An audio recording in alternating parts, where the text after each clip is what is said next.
Hey everyone, it's Seth from Classic Gaming Brothers. This episode is sponsored by Audible. Enjoy the episode.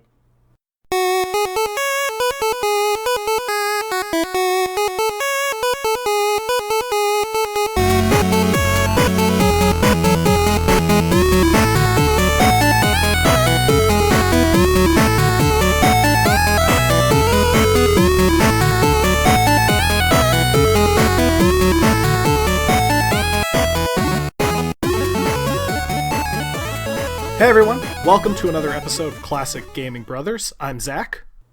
And I'm Seth. And we are the Classic Gaming Brothers. We still are brothers, and we are still classic. The most classic brothers who've ever been classic. I don't know. I feel like there's like historical brothers who may be more classic than us. Absolutely not.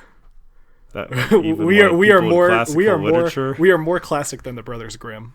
The brothers, yeah, like it's true. Anyway, if you've never listened to us before, we talk about classic video games that we remember from our childhood. And as the beginning of all of our episodes, we talk about recently played games, be them classic or modern. So Seth, what have you been recently playing? So I've actually been playing a game called Pharaoh, and there's also an expansion pack called Cleopatra, Queen of the Nile. That's a part of the Impressions Games series published by Sierra Studios. That was this particular game was released in 1999, and the Cleopatra game was released in 2000, and it's great. It's a classic city building series, so you're given just a road and some objectives, and you have to build infrastructure. You have to put like houses and make sure there's food enough for everybody, and you have to have like police or constables and fire and architects and everything situated so that your city just doesn't fall apart. The Impressions games are actually fun because they have an interesting, unique way of teaching you the game, and that is usually through the game breaking at the point that it then teaches you about a building. So like a building will burn down, and then they'll say, oh, you need to build firehouses. Oh, you can firehouses are now unlocked for you to build. And that's kind of how the tutorial kind of works with them. The another interesting aspect that I like about specifically the Pharaoh series is that all the farming's done on the Nile. So there's time periods where you're farming, and then it's like called inundation. There's times where there is no fertile land because the waters have come up and come over the farm. So during that time, you can have those farmers go and build a pyramid for you while you're waiting for the Nile to recede again so that you can start building. I think that the city building series by Impressions is a very interesting game that started with Caesar, covering the Roman time, and ending with the Immortal Cities, Children of the Nile. But in between that, there was they also covered games in Egypt. They covered games in Greece, a game called Zeus, Master of Olympus, and a game set in ancient China called Emperor Rise of the Middle Kingdom. So they are all pretty interesting, fun. You could definitely get a lot of time out with them. I think I spent the better part of 3 hours yesterday just playing one map. Yeah, that's awesome. Yeah, so it's got a pretty lengthy campaign and also a sandbox. Oh, cool. Well, what about you, Zachary? What have you been playing recently? Yeah, so recently I decided I was going to pick up a Analog Mega SG, which is a clone console of the Sega Genesis system that was designed by a company called Analog. And for anyone who's familiar with clone systems, is usually they are kind of not great. They don't have a lot of compatibility with certain games, especially made games and stuff like that.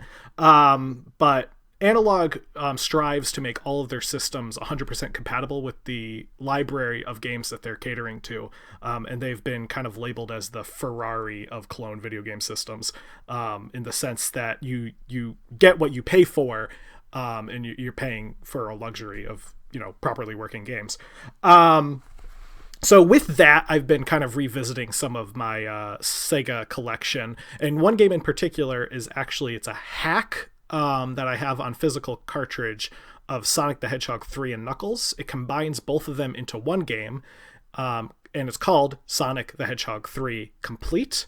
And so for some brief history, when Sonic the Hedgehog 3 came out, it was actually came out as a incomplete game.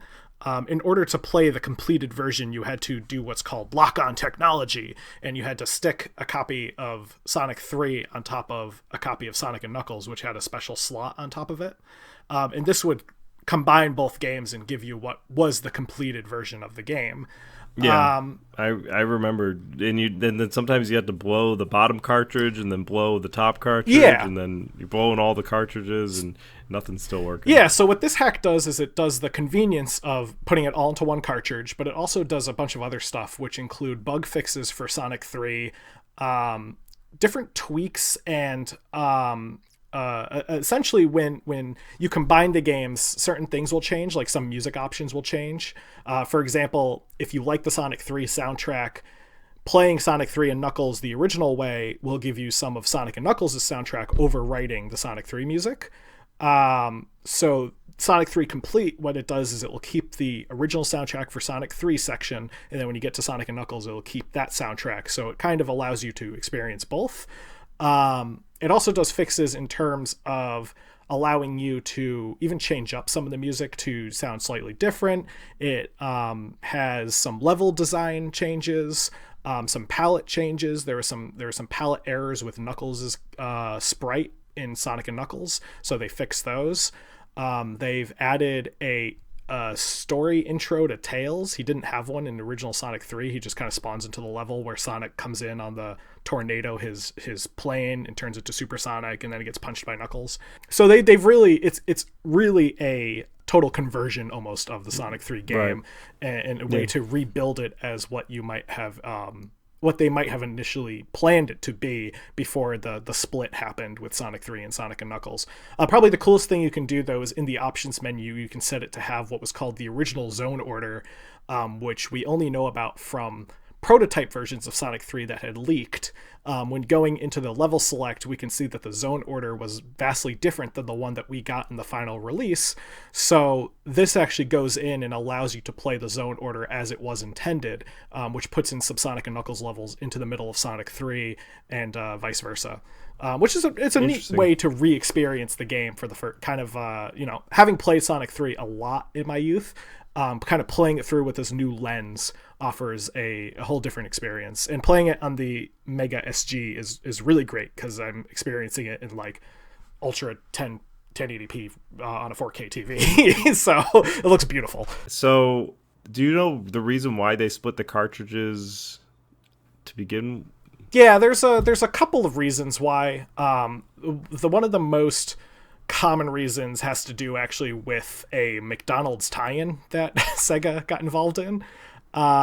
So McDonald's wanted to get some toys and stuff out in time for Sonic 3 and Knuckles to be out, or what was just Sonic 3 to be out, but Sega realized that they wouldn't have the game available in time for that, so they decided that they were going to work around some marketing plans, and they came up with this whole idea of lock-on technology to split the cartridges. Huh. Yeah. So it was all because of McDonald's. It's like McDonald's, and also there were some bug issues that they were still trying to tinker with, and they couldn't get it in time, and they also realized that they could probably get away with doing this.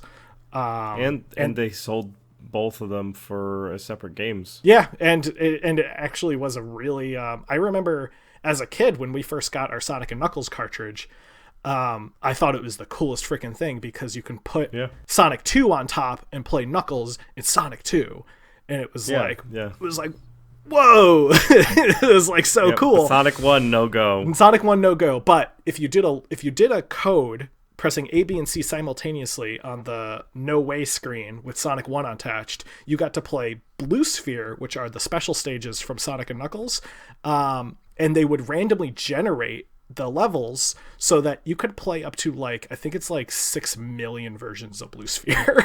Oh no, Wow. It's even more than that. It's 134 million versions of the levels which are attainable. That's the anxiety ridden game where you're trying to get all the blue spheres, and it speeds up, and then all of a sudden you have like one sphere to get, and then you're done. That's right. Hit the red. So imagine that 134 million times. I don't want to imagine. Someone out there has done it. I don't think anybody wants to see that. So today's episode is going to be a little different than our usual type of middle segment, I guess. This coming Sunday, that is after this episode airs, yes, will be PAX, which is the Penny Arcade Expo. It's a very large video game convention that happens in Boston, Massachusetts, and Zachary and I will be going together for the first time, and we'll be wearing some Classic Gaming Brothers stuff, and we've got some objectives that we want to accomplish. So this is going to be our pre-PAX show, and then we will have a show available and ready to go while we're at PAX about some other topic. And then we'll do a post-PAX show once we come back together and talk about what we learned, if we were able to talk to any developers, if there were any games that we were really excited about or even more excited about now. Yeah. So, you know, if we see any games we like, or if we pick up anything, you know, if we get any cool swag, or if we get a chance to pick up any games while we're there, from developers themselves, I mean, we'll let you know. Yeah, we'll definitely let you know if you want anything from PAX. You can always send us a message or an email, and we can try and snag something for you. And ship it out to you. Also, that's fine. If you are going to be at PAX and you happen to see us walking around wearing our sweaters that have the logo on it, which is the logo that's used for all of the podcasting, you know, throughout the different websites, feel free to come up to us and say hi. You know, if you're listening to the show and you just, you know, want to say hi to us, we will be ecstatic about that. That will be like, that will literally make our entire year. Yeah, pretty much. If you see us and you listen to our show and you see us in the persons, then say hello. Will be great. So a little history on PAX. PAX was originally created in 2004 by Jerry Hawkins and Mike Krawhook, the authors of Penny Arcade, the webcomic.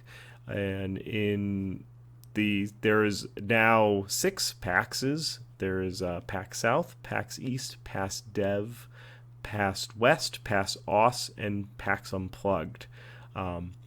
PAX South starts the year in San Antonio, Texas. PAX East follows PAX South, and that happens in Boston, Massachusetts. PAX Dev is a Seattle, Washington, which is also where PAX West happens in, Seattle, Washington. PAX West was originally called PAX Prime and was the first PAX, since they're a West Coast type of situation. And then there's PAX Aus, which happens in Melbourne, Victoria in Australia. And then PAX Unplugged, which happens in Philadelphia, PA, Pennsylvania, which is a board game convention, hence the Unplugged. Yeah, and I've actually never been to PAX. So this will be my first ever PAX, which is fun considering that I'm very into video games. Yeah, it should be a lot of fun. I've been to PAX 5 years in a row. I've also been to PAX Unplugged once. And I've been in the area when PAX West has gone on, and when I was out in Washington. So it's a very interesting show. There's a lot to see and do. I'm excited to be able to experience this with Zachary, since I think that he'll have a lot of fun time. Zach's more outgoing than I am, so maybe he'll be able to convince people to talk to us. Maybe we'll definitely bring swag and stuff and hand stuff out to people there. So what do you excited, Zach, about seeing at PAX? Yeah, there's a ton of stuff that I'm excited to see at PAX. And when I go to conventions, so when I go to places like Anime Boston or Boston Comic Con, which I've been to a few years now, I spend a lot of time in the expo rooms or the dealers rooms, and I'll walk around. I'll do kind of my circuit, looking at everything that's available, and looking at everything that's for sale. Looking at the schedule and looking at the layout for the map, there's a couple of booths that I definitely want to kind of make sure I get to. The first one is Limited Run Gaming's booth. So Limited Run is a company that creates physical copies of video games. They do kind of, as the name implies, they do limited runs of specialized box art and kind of special edition versions of games. They actually did a PAX exclusive for Bit Trip for the PS4 at 2018's PAX East, which only sold 900 copies because they only had those available. So once they go through one of their runs, the item is sold out. So I'm going to try to probably get to their booth as soon as they open, just to see if I can snag anything. I've heard they sometimes have overstock that ends up there. So that'd be cool to check out. I'm also interested in seeing Inti Creates, which is another booth that's going to be there. They're a dev team that made the recently released, as of like 2011 or so, Mega Man 10. And they also released Bloodstained Curse of the Moon, which is kind of a Castlevania throwback game done in kind of an 8-bit style. And yeah, I'm excited to see both those booths and get a chance to check them out. Yeah, those booths sound pretty good. I'm actually excited to go to dealers. I generally don't know what I'm looking at when I go to a convention. So having Zach with his knowledgeable knowledge as it were,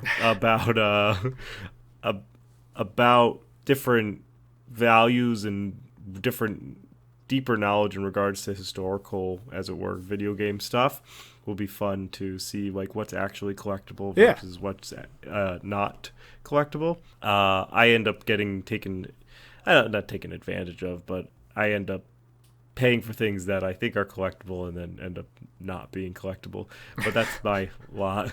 But I'm excited about seeing Baldur's Gate 3. We'll be having some gameplay.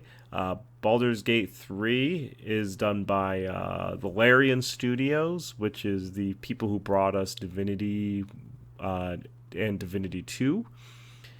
They did a really good job with Divinity and Divinity 2, and I think they are going to do a really good job with Baldur's Gate 3, especially with Dungeons and Dragons being at like the height of popularity. It's great to have a game based on the prequels, which I adore, Baldur's Gate 1 and Baldur's Gate 2 Shadows of Amn, that it's going to be great to see what they do with this game. Now, this Baldur's Gate game is based on the sequel to the PC games, not the PlayStation games. And the PlayStation games, the Baldur's Gate Dark Alliance games, were a lot more like beat-em-up type games. Yeah. Or Diablo clones, as they were. Yeah. I think I played through Dark Alliance 1 on the PS2. Our dad had a copy of it. So that was one that I played through, and it is more of like, it's like kind of like a Diablo clone of sorts. Yeah. And where Baldur's Gate on the PC is about 40 to 60 hour role-playing game just for one of them, and then another 40 to 60 hours of the second one. And it is much more in depth. There's a very, very deep storyline. It's almost like playing through a role-playing novel, as it were. That's kind of where the amount of like text that you're reading, it's pretty intense.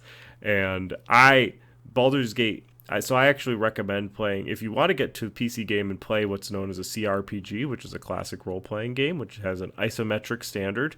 I think we'll probably do an episode about classic role-playing games in the future, because there's a lot of ground to cover with those, maybe go into them individually. The Baldur's Gate series is one that's really close to my heart, and I recommend actually if you want to get into the series and you want to get drawn in, play Baldur's Gate 2 first. Don't play Baldur's Gate 1. If you want to play, if you don't mind committing yourself to maybe a more roundabout story, then you can play Baldur's Gate 1. Baldur's Gate 1 is definitely, in my opinion, weaker in comparative story in regards to sense of urgency through the game. Baldur's Gate 1, you tend to be lower level in the game, and you tend to wander around trying to accomplish things. Baldur's Gate 2, you're mid to high level as a character, and you have time frames, and which pushes the sense of urgency, which I think makes the game fun, and it makes it, I think, a little more engaging personally. Yeah. So I'm excited to see they're going to live stream it actually on their YouTube. So if you're interested, on February 27th, Larian will live stream gameplay on their YouTube channel, so you can see it if you're also interested in seeing Baldur's Gate 3. So I'm hoping to see it in person as well. Awesome. And also the Grounded game by Obsidian is going to be there. So the Grounded game, I don't know if I'm necessarily interested. I don't know. So I'm interested in it because the game is being done by Obsidian, which is a development house that I really, really, really love. Yeah, Obsidian's great. It looks like it is a Honey, I Shrunk the Kids type game where people are like, you play as like children, I guess, in a world where it's your micro size. So like there's giant heads that are actually doll heads, and there's like giant ladybugs, and it looks like there's some building elements to it as well. So I'm not sure if this is, I don't know. I'd like to see more about it to see if I want to be able to pick it up, but at the end of the day, I'm not sure if it's something that it might not be my cup of tea, but it's Obsidian, so I'll definitely give it a look through. Yeah, I'm looking at just pictures from it. I'd be interested to see some of the gameplay of the game. I like the idea that it's like a survival game set in this, as you described, Honey, I Shrunk the Kids kind of universe. Right. So I think that it could be a lot of fun. I'd be interested in checking that out too. There's a couple of panels that I was looking through in the schedule. One mostly just schedule. One mostly just as a joke of sorts.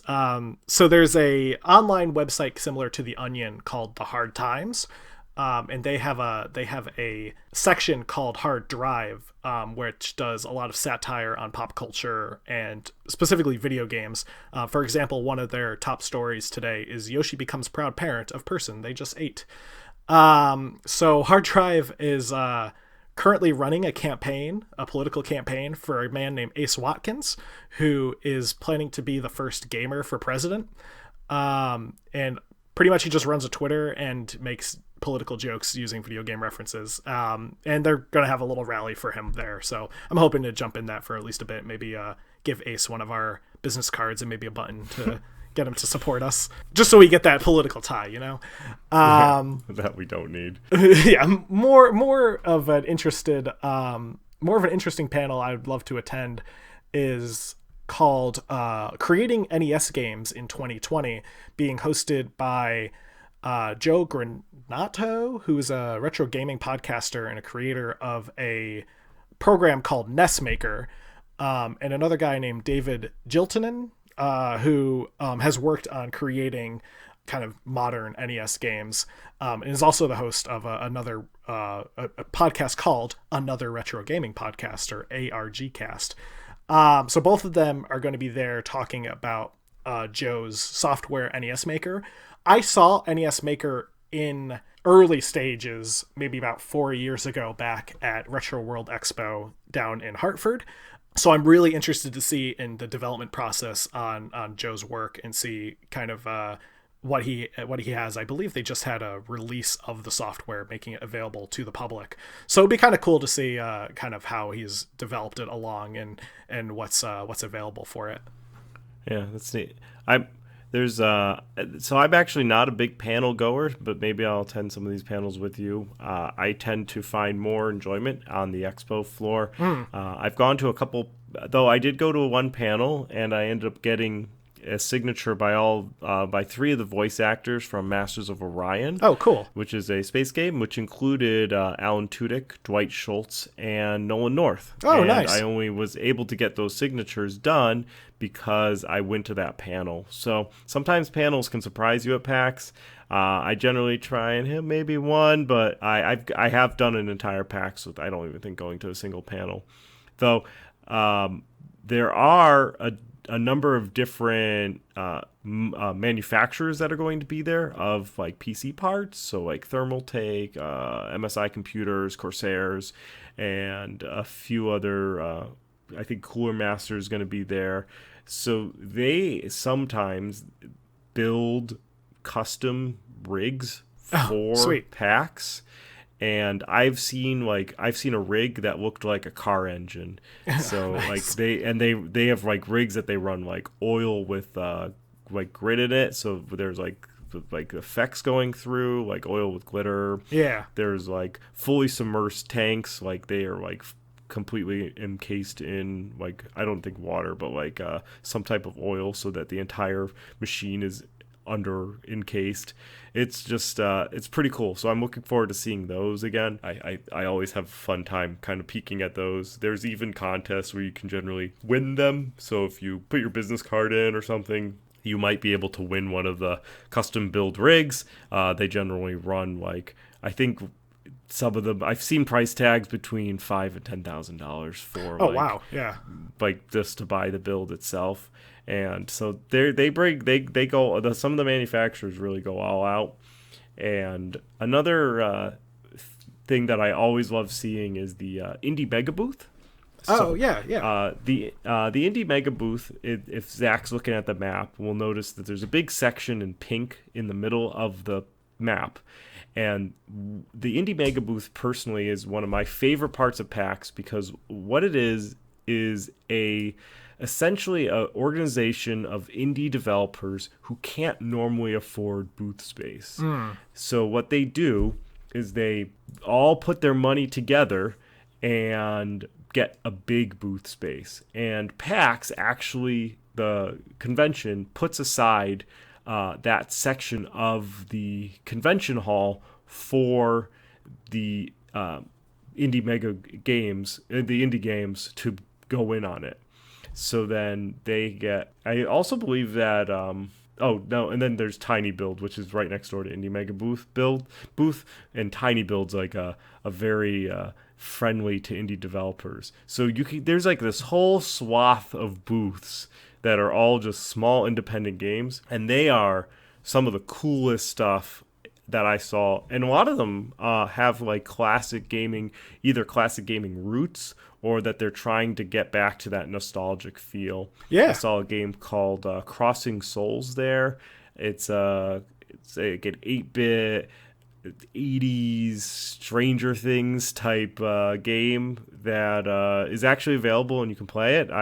It's fun. It's like a kind of more of an action game, but they were in the Indie Mega Booth a few years back, and they had like CRT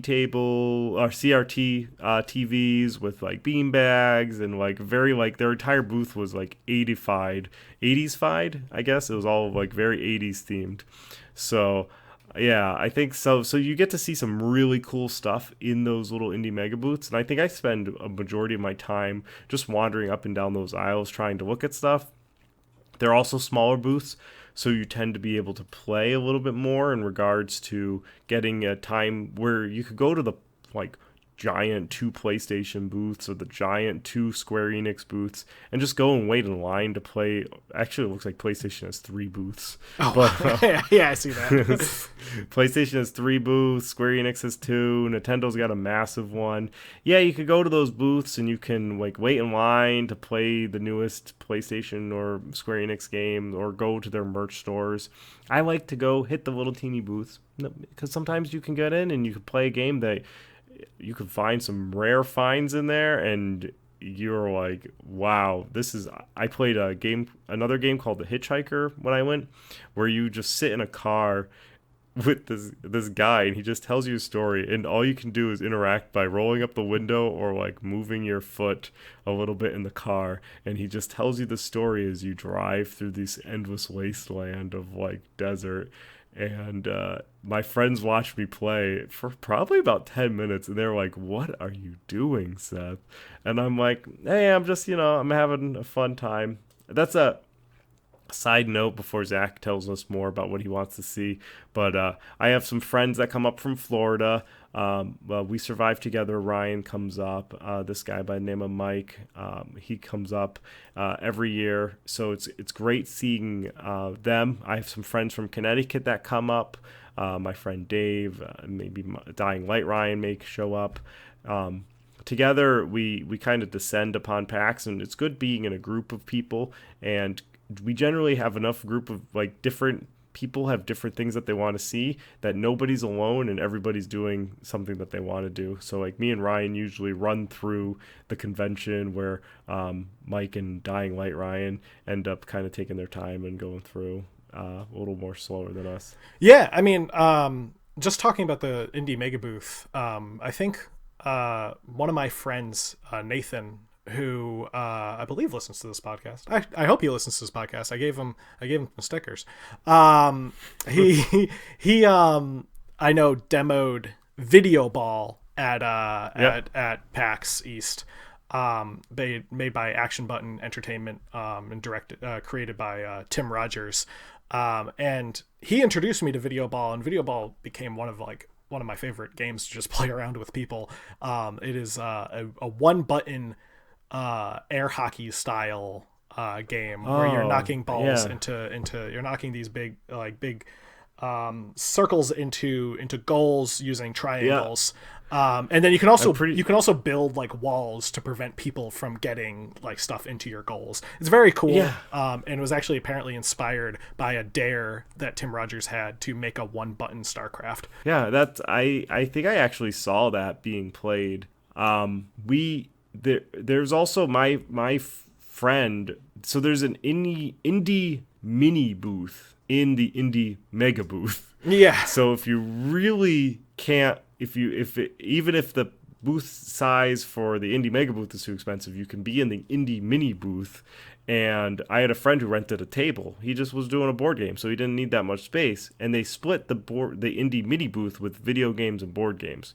So you'll get like 12 TVs set up with different video games, and they rotate out, or monitors, I guess. And they rotate out who's going to be there. So they'll have maybe there'll be 12 video games on Friday, and there'll be different video games on Saturday. Right. So you can, and then there'll be different board games as well. So I had one of my friends from high school. He actually did his board game at PAX, and he got some decent traction with having. I mean, he had great representation, and he had great traffic. So he was able to really and he was kickstarting. So he was trying to, get some people to be interested in the Kickstarter game. Nice. So, well, in terms of games that I'm excited about seeing, or at least I'm not 100% sure if they're going to have. I assume they're going to be demoed there, but a company called .emu is going to have a booth. The .emu has been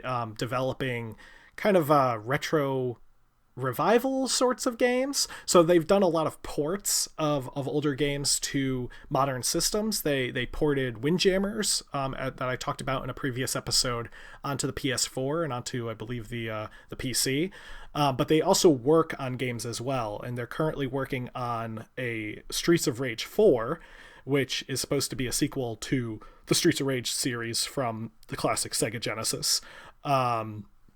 And also working on Windjammers 2, which I was one of my buy-weight passes.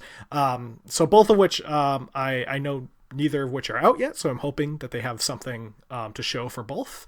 I would be excited to get my hands on Windjammers 2 for a little bit, and just to kind of give it a whirl and see how much is different. The other booth I'm excited to see is I didn't even realize they were there until I was looking at the schedule just like 20 minutes ago, but it's a company called Megacat Studios. Megacat Studios produces and distributes NES games, Sega Genesis games, Super Nintendo games that are all made recently. So they have a Windjammer style game called Log Jammers. You play as people that are doing log rolling, and you throw axes as opposed to frisbees at each other. They have that game for the NES that came out a few years ago, and then they have a game called Coffee Crisis for the Sega Genesis, which came out a few years ago. They've produced a ton of games for the Sega Genesis and the NES. Those are two of their better known ones. But I'm excited to see if they have some of the games in their selection available, because I would love to pick up something for, especially the Sega Genesis, now that I have the Mega SG, be able to play it in the HD. Yeah, does the Mega SG take normal cartridges? Yeah, so the Mega SG takes all cartridges for the Sega Genesis. It's 100% compatible with the library because it uses what's called FPGA as opposed to software emulation. So it's actually replicating the original hardware. So any game that could work for the Sega Genesis should work for the Mega SG. And they're making it, and it makes it HD. Yeah, nice. It bumps it up to HD resolution. So I'd love to pick up a Mega Cat game for the Sega. They are solely original games. They all came out within the last few years, so it's not like they're releasing like bootlegs or something like that. These are wholly original games. Do you know what the premise behind Coffee Crisis is? Yeah, so Coffee Crisis is a beat 'em up. They it's kind of styled like Double Dragon or actually Streets of Rage, like the Toad game. Yeah, Battletoads. Yep, Battletoads. You can actually pick it up on Steam right now for $5. It's described as a neo-rogue brawler that puts you in the shoes of the only baristas on Earth with enough heavy metal in their veins to fend off an alien assault. That's fun. Yeah. So not to be confused with the coffee shop game that is on Steam, where you're a barista and people are telling you their problems. Right. That's entirely two different coffee-related themed games. Yes. Actually, a good chunk of their games are either coming to Steam or available on Steam right now. One of their games, which was out for the Super Nintendo, called Little Medusa, is supposed to be getting a Q1 of 2020 release, and that's a kind of a action adventure game, kind of more of like the lines of like Zelda in terms of like puzzle solving and stuff. Neat. That's really cool. I think it's gonna be a great time. I think that it's going to be. I think it's. We also do stuff during the evening, so maybe we'll be doing like an escape room, or we'll do like a pub crawl or a beer tour or something, and I'll work with Zach and the details and the nights that he's able to hang out with us, and we'll have a blast in Boston. It's always a great time. If you hear this podcast and you're like, hey, I want to go to PAX in 2021. Hit us up, and you can always roll with us as well. We're more than happy to have you join our group of friends, so you're not going to PAX alone. There's actually people on Reddit that have reached out to me, and I've said, hey, if you want to hang out with us, you can hang out with us. It's fine. Just hit me up. It's fine. So, yeah, always look forward to it.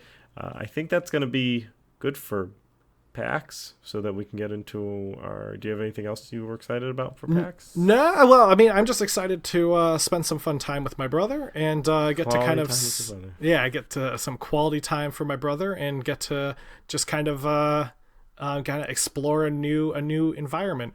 Before we get into our Byway Pass, I believe we do have a special word from our sponsor. So let's hear what they have to say. Are you bored Tuesday through Saturday waiting for another episode of Classic Gaming Brothers? If you are, well, then do we have a solution for you. You can try a 30-day free trial of Audible, and in doing so, we'll make some money, and you'll be able to enjoy a nice book like Ready Player One by Ernest Cline. Or Masters of Doom by David Kushner. Both books are narrated by Will Wheaton to hold you over till we get back to you on Sunday. Visit audibletrial.com/classicgamingbrothers to check it out. That's audibletrial.com/classicgamingbrothers. And now back to our show. So let's finish this up and go into the Byway Pass segment.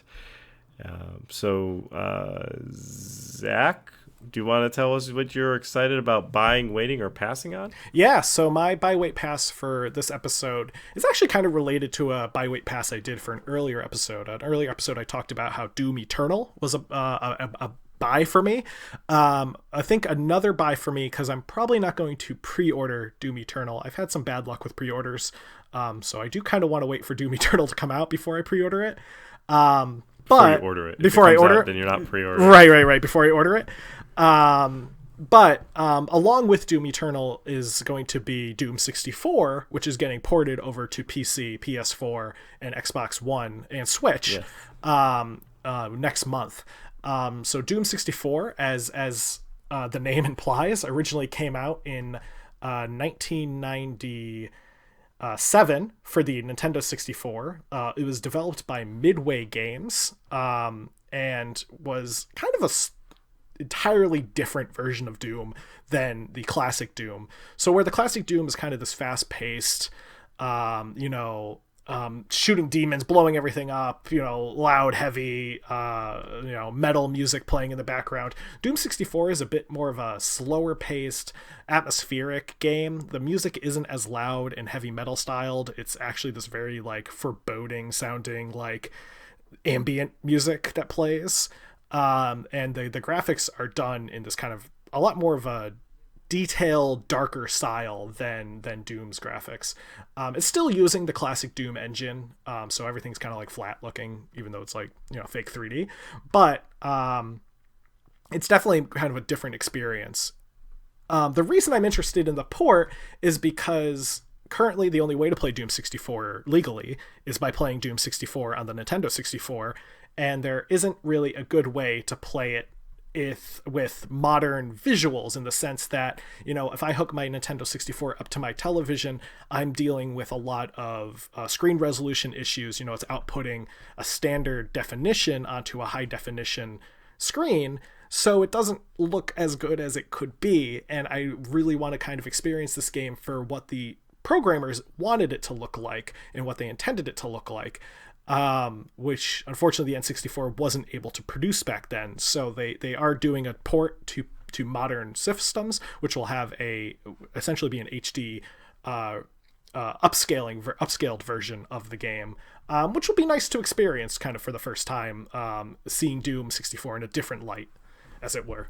So nice. I think that would be a buy for me. I don't anticipate it being super expensive. I know the other Doom games recently just got modern ports for the PS4 and the Switch. I'm pretty sure they're both a Doom 1 and Doom 2 are $5.99 or so.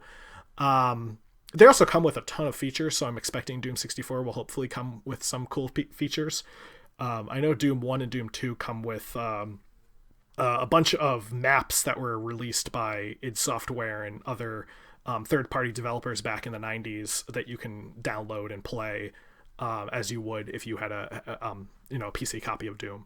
So that's that's kind of a cool little thing that I'm excited for. But what about you, Seth? What are you looking forward? So I actually just was perusing games that are coming out eventually. And there's actually a game that has already come out just recently on the 19th of February, which is in the future for us recording, but that's okay.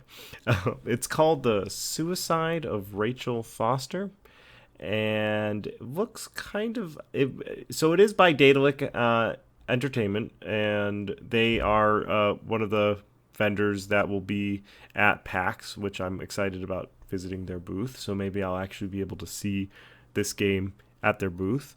They're good. They're actually publishing this. The developer is 101 Games, and it looks a lot like Gone Home and kind of style, where it's first person, looks like a kind of like a walking simulator. The game is set in 1993 and in Lewis and Clark County, Montana, U.S., and it takes place where 10 years ago the teenager Nicole and her mother left the family hotel after discovering her father Leonard's affair and pregnancy of Rachel, a girl her own age, who eventually committed suicide. And now that her both of her parents have passed, Nicole looks to fulfill her mother's last will to sell the hotel and make amends to Rachel's relatives. And you have to go back to the hotel, and the weather gets weird and worse, and you can't get out of the hotel now, and there you only get support with a radio